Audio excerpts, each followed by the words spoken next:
Welcome to Spaghetti on the Wall. I'm your host, Armando Leduc. We're here to explore the realms of business, marketing, and life. Ready to make ideas stick and grow them into something great? Let's dive in. Welcome to the Managing Partners Podcast, where law firm leaders learn to think bigger. I'm Kevin Daisy.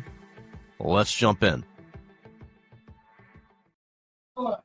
Hi, I'm Brian Ajoles, and you're listening to the Spaghetti on the Wall and Managing Partners podcast. We are live at the NTL Summit in Miami, and I'm joined by Jeff Ziggman. Thank you for joining us today. Thanks for having me. We appreciate you. And where are you based, Jeff? I live in Montreal, Canada. Montreal. Yeah. So a little bit of a change of pace down here, huh? It's I went from freezing weather, my power going out, to the warm weather here. Ooh, talk about whiplash. But yeah, it's great to have you here. And what kind of law are you in? So I have a software for personal injury law firms that do motor vehicle accident cases. My software is for the vehicle property damage claim side of thing, which they normally hate and try to avoid like it's the plague. Yeah. Yeah. And you wanted to talk a little bit about marketing. What aspects? How are you currently marketing? So it's more that it's an untapped resource that they normally want nothing to do with it because it's a pain to deal with. It's a thankless thing. They do it as a courtesy when their clients ask, but that's it. But it's the biggest thing on the mind of the vehicle owner after they've been in a car accident. So if you can handle the property damage claim effectively, put more money in their pocket within like a week, 1 to 6 weeks, then you can actually start stacking Google reviews really, really quickly on every single client. So it gives the small people the ability to compete marketing wise with bigger firms.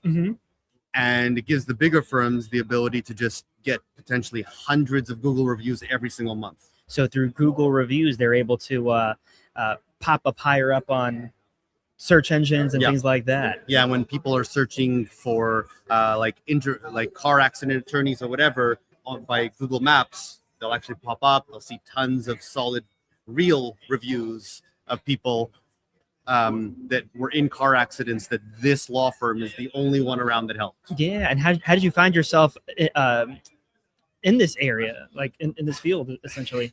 That's a weird backstory. I ended up I'd love to hear it.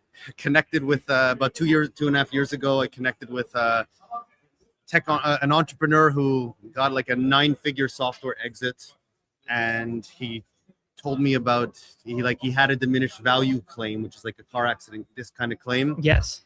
And I was looking for software. I've been a CTO for 13 years, so I was looking for a niche industry problem to solve, high value. Yes. And when he brought that up, I'm like, oh, that's a good one. And ended up finding a vehicle appraiser who destroyed the first version I had. He said, this is never going to work, Jeff. It's terrible. I said, okay, can you help me consult to build a better? I can, but I don't want to do it. He said, I spent the last companies trying to get a software like this that can automate that. And all of them said it was impossible to do. One of them wanted to charge $1 million with no time frame on delivery to do it. So I said, try one last time. I've never failed in over a decade. I was able to build a working version, and 2 years later, I have over 200 law firms coast to coast. Wow. On it now. Well, congratulations. That's an incredible feat. The and for all those things that like come together the way it did. It's pretty crazy. Yeah. It's pretty crazy, but it's going well now. And there's no AI, so the tech barrier to entry is really, really high. And speaking of AI, like, how are you feeling about that? Like, do you see it as something that's promising? I know it's a big theme that's come up again and again here at the conference. Some people are saying really positive things about it. How about you? Yeah, it's going to completely change everything. You already see how much it's doing that. I think it makes it very hard for tech companies to build a tech business when things can get outdated in 3 to 6 months. So I think it's being used all over the place. It provides huge value. There's tons of opportunity with AI. I've used it in a few ways, incorporated it, but my tech is not based specifically on that. Yes. But I think that there's tons of opportunity using AI in the legal space. We're already seeing there's going to be more coming. Definitely. So you've even been able to implement it a little bit, although it doesn't totally rely on that sort of platform. But yeah, that's great that you've been able to see like those gaps where you've been able to use it. Yeah. So like, for example, in mine, sometimes when you send off the demand, you'll get rejections from the insurance company. Yes. So I've seen a whole bunch of those, and I use AI to analyze their rejections and then be able to give rebuttals for the law firm to send back to argue with it. So I'm leveraging it in a few ways there. That's fantastic. Yeah. And so while you're here at this conference, what would be a great takeaway for you? Like, what would a win look like, essentially? Already got a bunch of those. It's very nice, going very well. Congrats. I think that for me, connecting with as many law firms or marketing agencies dealing with law firms, where they can start leveraging this thing that they hate in a positive way that can put them ahead of their competitors is in a way that is almost always overlooked. I think that would be a good value. Definitely. And what are you most excited about moving into 2026 with, either personally, professionally? There's just so much opportunity here. Every conference like this just opens up tons of opportunity. There's other legal techs that I'm in the process of potentially building also. So yeah 2026 it's only the start of the year. It's off to a good start. Well, we're excited to like see sort of what transpires, especially if you have like other tech that's on the horizon. So that's really neat. Some stuff on the intake side that's coming with some with a leader in the space on the intake side. There's a lot going on. Oh, fantastic. And as sort of just for fun, is there a skill that maybe isn't listed on your LinkedIn that people would be surprised to know you had? On my LinkedIn, it's more like I'm a CTO. I have a good following on LinkedIn for that. But the most important skill in tech is actually sales, business development, sales, negotiating, and actually had a Uber driver who drove me to the airport. Guy from Nigeria, and he said he wanted to get into tech, and I told him, don't do that. Learn sales. It's going to be the most important thing. Forming relationships is the most important thing. Absolutely. And sales is one of those things. It could be implemented in every area of your life, whether it's getting things in the pipeline, developing those relationships, the goal setting, and the mindset strategy. So I completely agree with you, but that's something that you found maybe most useful from that sales is developing relationships?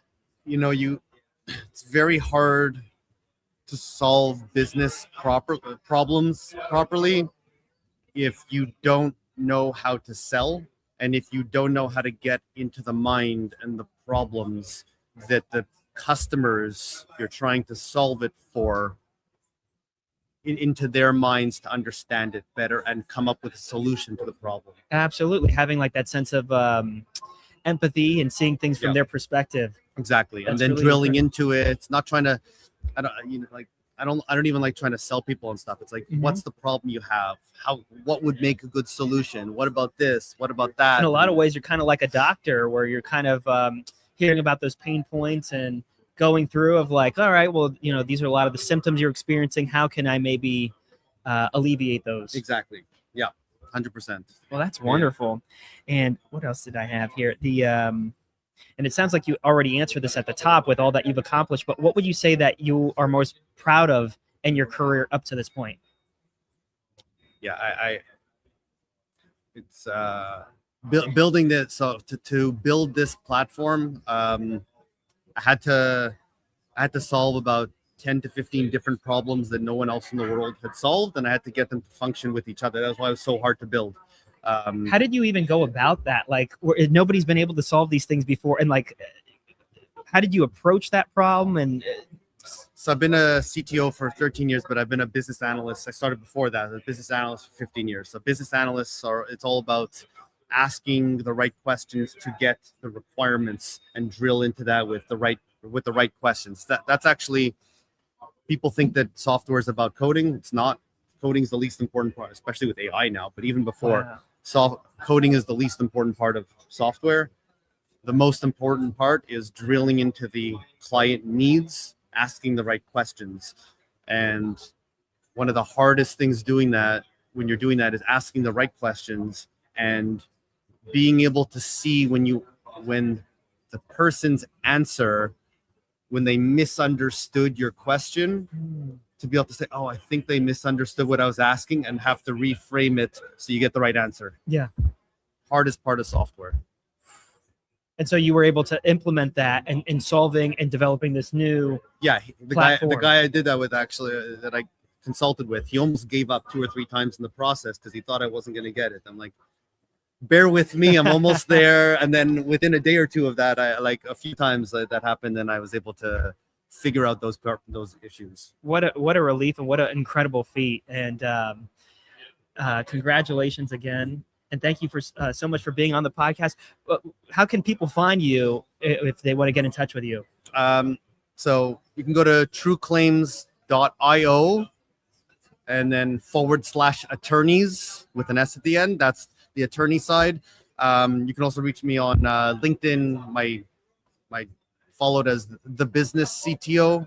So you can find me easily there. Those are the 2 easiest ways. Sounds good. And before we get going, is there anything you want to leave the viewers with? I think you approach it right, and 2026 can be a really, really strong year. Try to take advantage of things that you are a little more creative that you might not have thought of, and you can make a big difference for yourself. It was wonderful. Thank you so much for joining us. Thanks for having me. And thank you for listening and watching out there, the Spaghetti on the Wall and Managing Partners podcast.